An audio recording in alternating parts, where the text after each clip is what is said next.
What's up, guys? Welcome back to the channel. Today I'm going to be talking about these 5 horrible gaming mice. Actually, I shouldn't say that. Some of them are horrible and some are much less horrible than others. However, they are all in the price range of less than $10 on Amazon as of now. I'm checking out 5 gaming mice under $10 each, and I'm going to see which ones are shit and which ones are actually worth buying, perhaps. Now, first off, why would you even buy a $10 gaming mouse? Well, for one, let's say you're just on an extremely tight budget. That might be the only option you have. Or maybe it's not necessarily for you, but a gift for a loved one, a spouse, child, friend, who is kind of into gaming, but not really enough to warrant buying like a $50 gaming mouse, for example. That could be a possibility. Or maybe you're just looking for a reliable backup. Well, I don't want to say reliable, but maybe you're just looking for a backup mouse in case your daily driver, shit hits the fan or whatever, and you just need a backup right away. Then maybe you'll look into something like this. By the way, these are all the top-rated,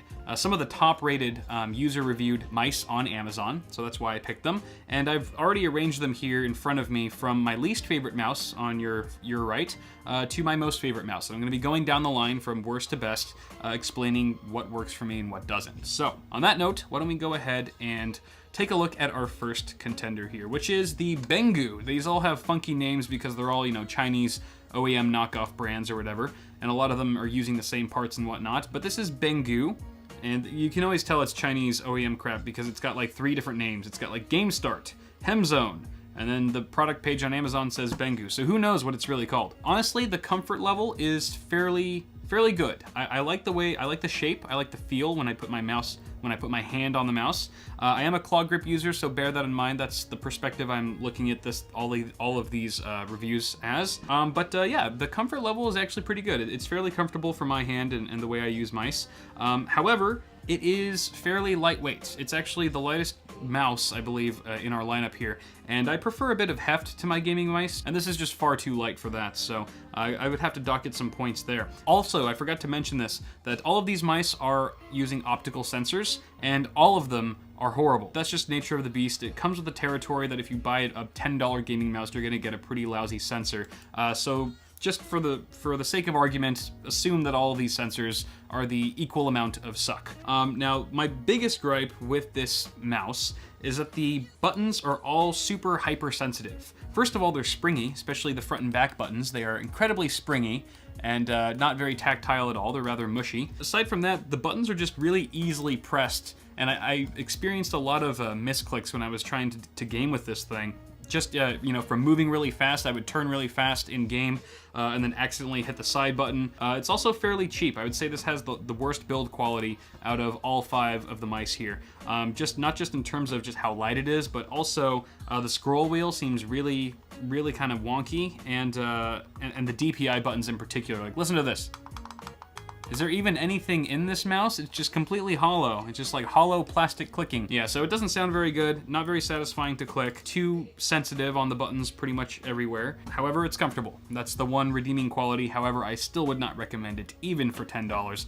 Let's move on to the next mouse. This one is a Funta. And again, there's like 30 names on here. It also says Zelotes. I think it's just a much wider profile, so it fits your hand a lot differently. It's kind of hard to compare to the Bengoo. However, it is very comfortable. I do like it. There are some gripes though that I have. The side here, the pinky grip is very slippery on this outer side of the mouse. My pinky just kind of tends to slide around on that area, and it's not the best. I wish there was a bit more grip there. And while there is some grip for your thumb, it's kind of got this recessed, these little grooves, and the grooves kind of, I don't know, they kind of like sink into my thumb after a while. They don't feel as comfortable after prolonged periods of time. So I'm not a huge fan of that. The build quality is better than the Bengoo. However, it's still lacking in the buttons. All these side buttons are springy here. The left and right mouse buttons are pretty solid. Just kind of like the nice level of tightness that I like. And also the scroll wheel is much better than the Bengoo.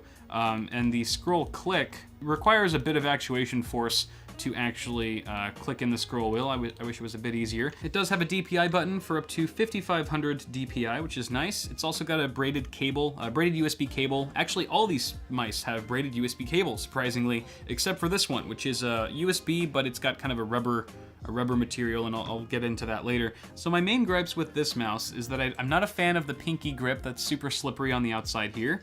And the side buttons and this front button here are very springy and do not feel very good when clicking. However, they are very well placed. I will say that. So this next one is the Zotac or Zotac. I don't know. It's not Zotac. That's not what I said. But okay, we've got some LEDs here that are kind of just cycling through different colors. I don't believe you can change any of them.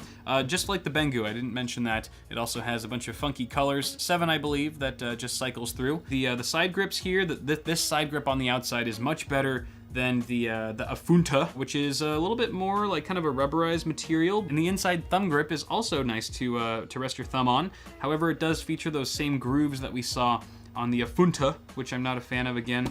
The buttons are relatively tactile. The scroll wheel, so far this is the best scroll wheel that we've seen. And DPI button is firm, but has a nice click to it. And the issue that I'm having right now is the front and back buttons. The back button is very accessible, but the front one is a little bit out of reach for me. I wish both of these buttons were just moved back, you know, a smidge, a couple centimeters maybe, and that would have been perfect. And I was having some issues with this mouse. Anytime I'd plug it into my to Hotline over here, the system would just blue screen. It just crashed instantly. I finally got it to work by just rebooting and, you know, rolled the dice by sticking this mouse in again, and somehow it didn't crash that time, so I was able to test it out more thoroughly. Also, even though the scroll wheel feels great, in practice, it actually sucks when you're scrolling, you know, through web pages and whatnot. The speed of the scrolling fluctuates like crazy. You'll be going, scrolling a mile a minute, and then all of a sudden you'll just like, it'll get stuck, if you will, and you'll just have to keep scrolling until it,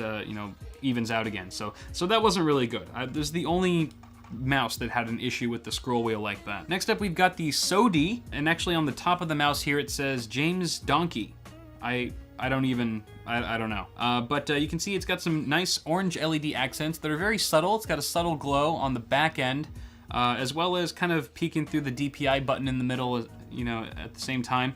It looks really kind of a classy mouse, actually. For $10, I would say this probably has the highest build quality so far. The actual comfort level is pretty good, and actually I love the weight. I love the weight. It's got some nice heft to it, and it's got these grips on the side that are kind of a gel material, and they're really, like, I don't want to say sticky, but they're really grippy, and I'm not used to feeling this kind of material on mice. However, it actually feels pretty nice.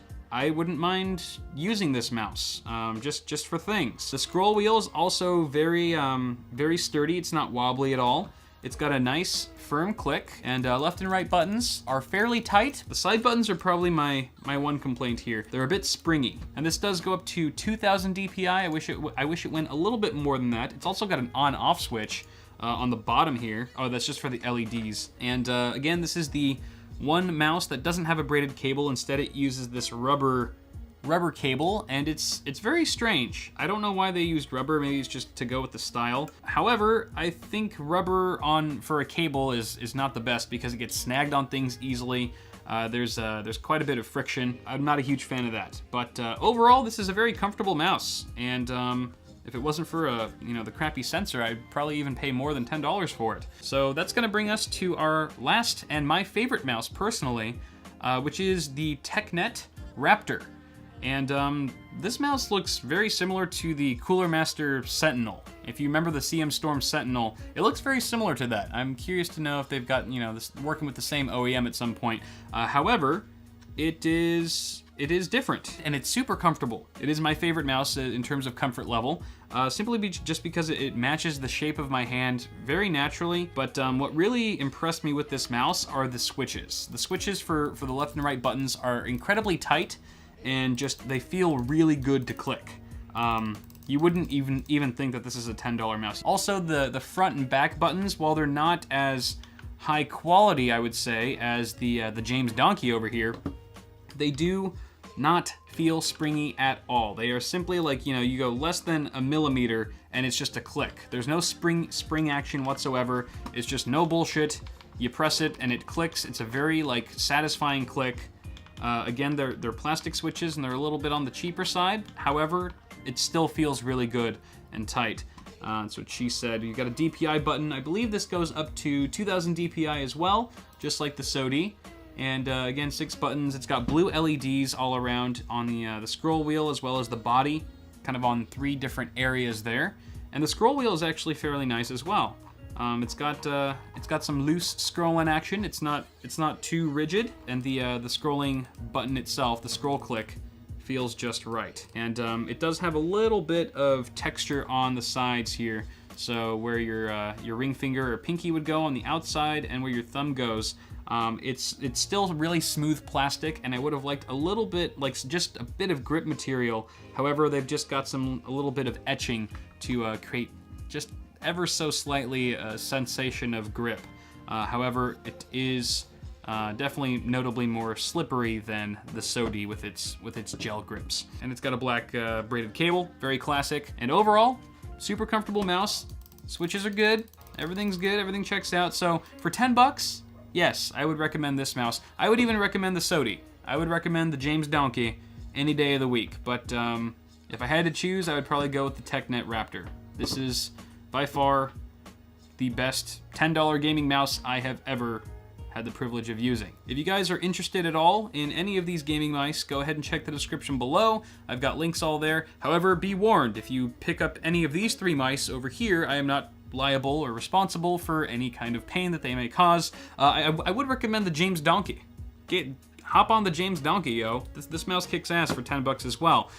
So either of these 2 mice, I'm sure that you would be satisfied for spending $10 with. I think you know, they're very much worth the money. So that's pretty much gonna do it for now, guys. Hopefully you found this video a bit interesting. I know there isn't too much information out there on $10 gaming mice these days, but if you enjoyed the video, be sure to toss me a like, subscribe to the channel for more tech stuff coming at you really soon, and I will see you all in the next video.